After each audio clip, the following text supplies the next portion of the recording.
Consecuencias psicológicas de un embarazo en una adolescente. Ahora que nos hemos dado cuenta, estadísticamente lo vemos, que todavía no hemos tocado fondo. Y esto es terrible. Claro. Por favor, Lía. Mira, lo primero es que son niños criando niños. La adolescencia es el periodo donde el niño es el periodo de transición entre la niñez y la adultez. Claro. Una chica embarazada, primero físicamente no puede vivir ese periodo de transición porque pasa de ser un niño a ser un adulto sin tener la capacidad ni física ni emocional para poder asumir ese rol. Lo segundo es que se ha visto, se ha demostrado, los adolescentes son impulsivos por una falta de desarrollo cognitivo. Todavía no están desarrollados cognitivamente a su máxima expresión como un adulto. Entonces son impulsivos y los hijos de embarazados muchas veces son más víctimas de violencia, son más víctimas de ser niños abandonados, son niños que suelen tener trastornos de conducta más que otros de adultos, de personas adultas. A su vez, la falta de deserción de la parte escolar, porque como voy a tener un hijo, voy a seguir en un ambiente escolar. Muchas veces los padres no apoyan al adolescente, entonces me veo embarazada, me veo sin una pareja que me apoye porque desde que estoy embarazada mi pareja huye, entonces tengo que coger trabajos con baja paga, tengo que dejar el niño donde sea, emocionalmente se deprimen, se ponen ansiosas porque es una situación que no manejan. Y aparte de eso, o además de eso, tenemos el problema que hay el segundo embarazo. Siempre hablamos como de un primer embarazo y como si ya estuviese con ese primer embarazo saldado la cuenta. Y resulta que en República Dominicana es casi seguro que un primer embarazo bajo las condiciones de poca educación o nada de educación sexual, nivel básico de educación, pobre el adolescente, tengamos un segundo embarazo el año siguiente. Claro. Entonces, fíjate que hay programas, incluso en salud pública, que es la que tiene el costo encima de las consecuencias de estos embarazos, tiene la dificultad ahora de que les llega, muy pronto les llega ese segundo embarazo y un segundo parto, y los gastos aumentan, y eso es algo que está en el estudio que acabamos de hacer, y es que hay un vacío para estas adolescentes tener y recibir atención en primaria desde sus comunidades, en los hospitales municipales, y llegan muchas veces a la maternidad sin haber sido tratada antes, con lo cual las complicaciones del parto son mayores, aumentan los riesgos de su salud, pero además aumenta el costo para el hospital. Pero es que Sí, muchas veces lo ven como una forma de, si estoy mal con la pareja, si quedo embarazada, él se tiene que quedar conmigo. Lamentablemente también es un pensamiento común de la mujer. O de buscarle al segundo marido, porque el primero, las No me ilusiones funcionó. que le crearon de mejorar sus condiciones de vida, de mudarte en una casa y conformar una familia, fallaron, y ella sigue buscando Eso. ese ideal Porque de muchas hombre veces proveedor que la va a sacar probablemente de un hogar viviendo en hacinamiento total, Claro. y cae de nuevo en Pero el mismo esto gancho, nos lleva como otra vez diríamos. de vuelta a la psicología, porque eso implica un problema grave de autoestima Claro. y de no aceptación, Porque de no proyecto de vida. Muchas veces en las clases bajas, lamentablemente, el adolescente busca, quizás hasta de manera inconsciente, como decíamos, para salir de esa situación de pobreza, para salir de esa situación en el hogar, quedar embarazada para salir de casa, no viendo más allá de lo que eso me va a traer, no viendo más allá de las consecuencias, porque el adolescente no ve las consecuencias.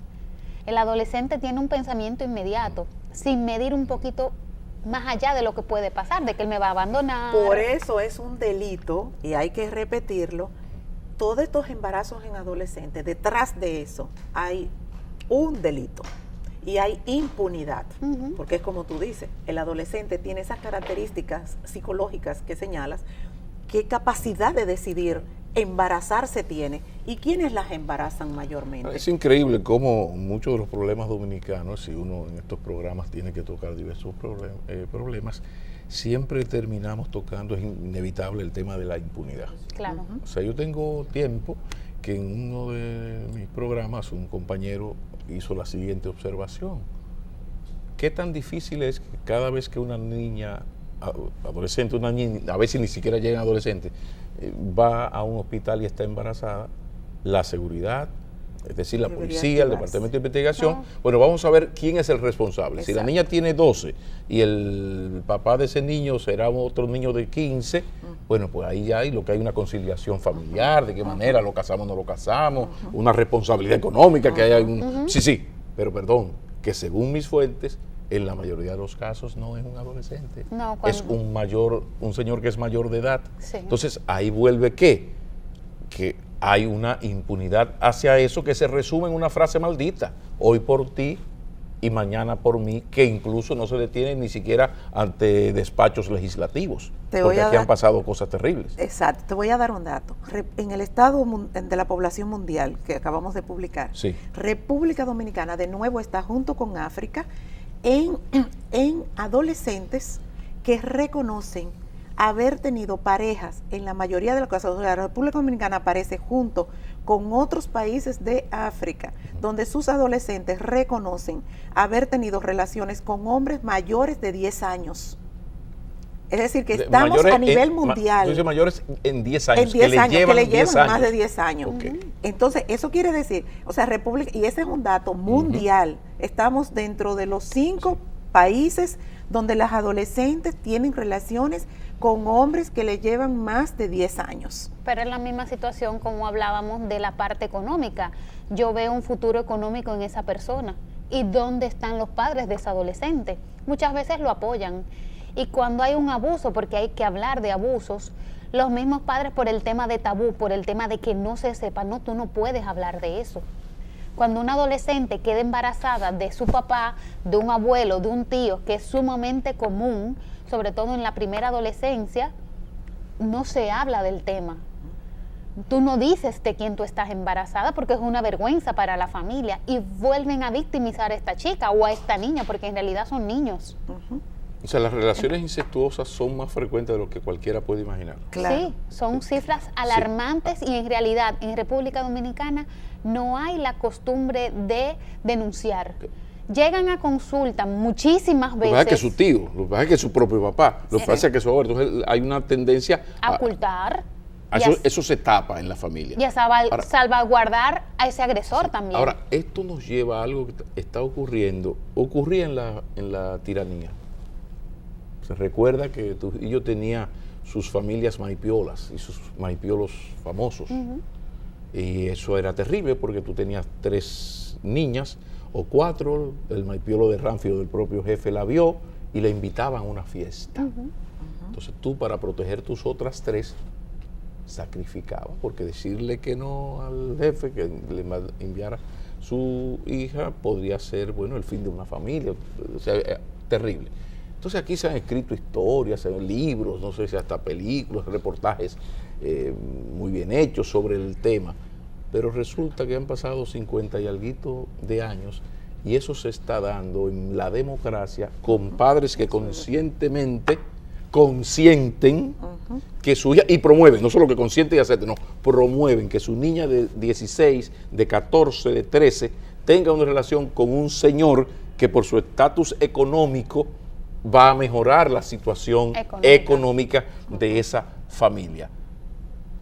¿Qué ha pasado? Y ahí pasamos de la psicología clínica a la psicología social. O sea, ¿qué puede llevar a una sociedad en relativa democracia, con relativa libertad, a un nivel de degeneración tal como lo que yo acabo de plantear aquí?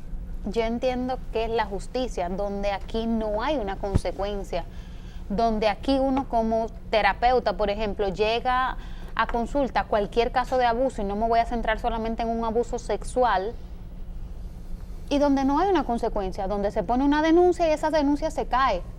¿Por qué? Porque en los hogares de paso no hay espacio para estos chicos Entonces tenemos que meter otros chicos y volvemos a sacar esos que tenemos adentro, a volverlos a mandar a un hogar donde hay un abuso, donde están en una situación de crisis, donde están en una situación de riesgo estos niños, pero tengo que hacer espacio para estos 10 que están esperando. Y en realidad no hay una solución, donde uno como psicólogo muchas veces se siente maniatado y frustrado porque le llegan a unos niños en situaciones de crisis horrendas. ¿Y qué hago? Fíjate, en Santiago se dio un caso hace un tiempito de una adolescente que fue asesinada, el hombre con más de 60 años y ella una adolescente, creo que eran de 15 o 16 años. Y cuando se investigó la situación que se daba alrededor de esta adolescente es que ese hombre mantenía toda la familia.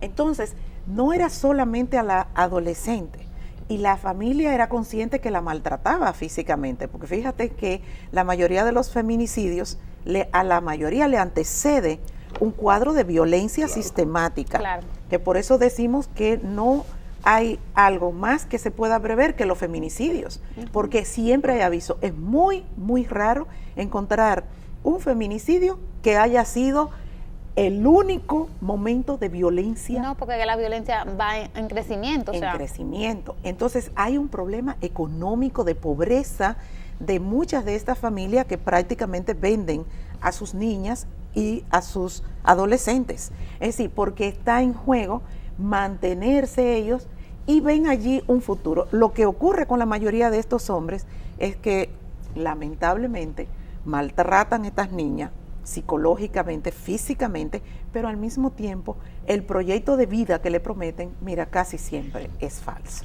Y lamentablemente muchas veces se da también en casa, porque estamos hablando de una persona externa. ¿Y cuándo es papá? ¿Qué pasa con eso? Porque también se da.